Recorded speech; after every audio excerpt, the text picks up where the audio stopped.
is Kenya ready for another constitutional referendum?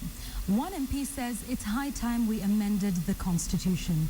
Mwingi Central's Member of Parliament says amending the devolved system of government is the only way to tame the bloated wage bill. KTN's Ashamulu reports.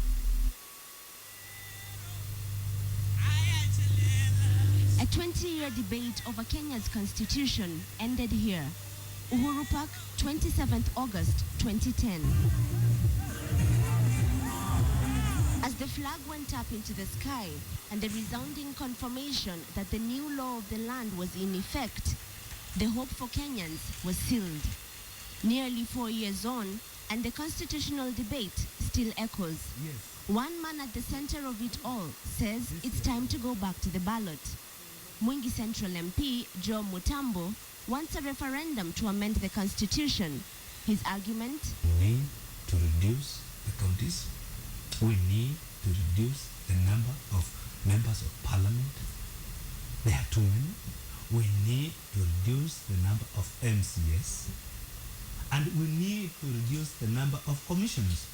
Mutambo has drafted a bill seeking to reduce the number of counties from 47 to 10. He says Kenya needs to go back to basics.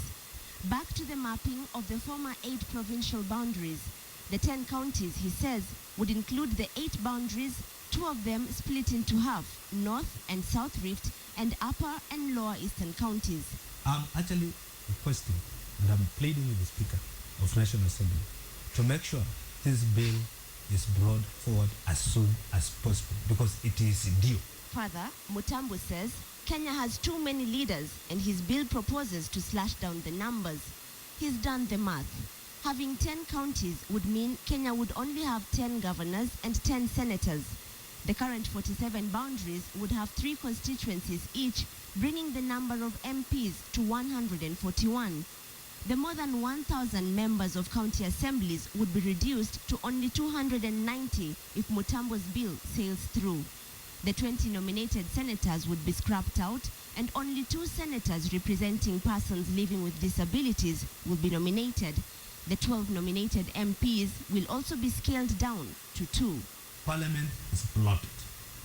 We are too big. That's the point. So what can we do? We have to bite the bullet and say, this house is too big. Come on, guys, let us reduce it. But as the Mwingi Central MP prepares to table his bill, the government maintains that there's only one way to tame the wage bill. Wakati tunasema tunataka kupunguza mambo ya mishahara, vile vile tumeweka mpango ya kupunguza expenditures zingine ambazo hazisaidii wananchi wa kawaida.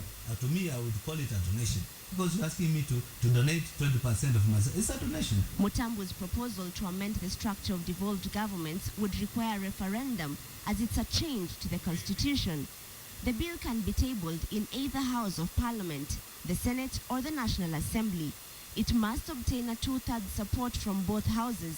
After the first reading, the public will be given 90 days to debate it before the second reading.